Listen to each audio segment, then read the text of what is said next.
Another question we had to cover on our media evaluation was basically what we learnt about technologies from the process of constructing our product, which was of course a film. So we've learnt a wide range of different techniques covering the editing and sound side of things, as these are the main technical aspects. Also some small camera and mise-en-scène techniques too that we'll go into a little bit of minor detail about. But firstly, when we were in the process of our filming, I think it was the first time we went out to film, we came back, looked at the footage, and there was one clip where the lighting was a bit weird because we had really bright clips up until that, and it was the final clip really dark, so that became an issue for us. We didn't really want to film that bit again as it was in a different part of the woods. So what we did was we could colour grade it and then make it like the other clips, and then right at the end we put in another bit of colour grading, so it made all the clips like just made it look more like an action film, really. Just another effect added that made it much more realistic, like you'd expect to watch in a cinema. That was the main editing aspect of it, really. The sound aspects, we just really learnt how to. We put loads of layers of sound in, so it made our film more tense, and it gave it a big build up to the climax at the end. We found lots of clips to put in there and make it as enjoyable really as possible.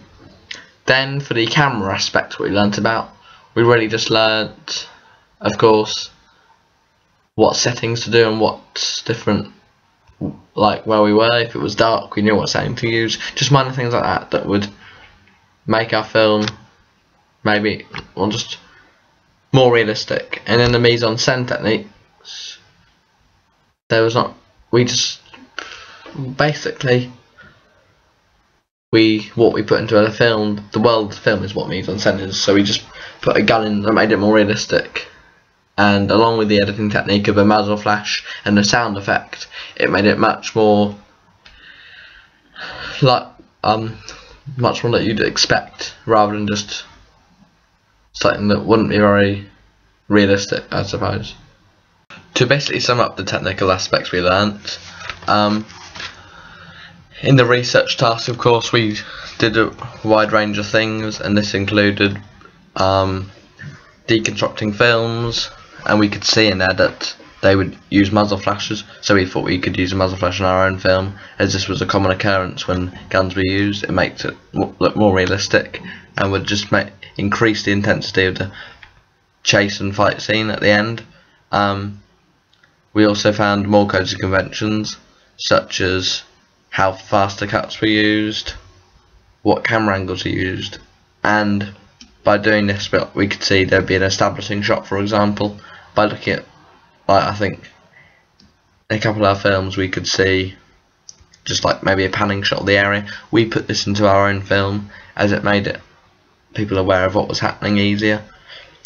It would help interest the audience more, and by doing the fast cuts it make it much more fast and pacey like an action film. That was in all of our deconstructions.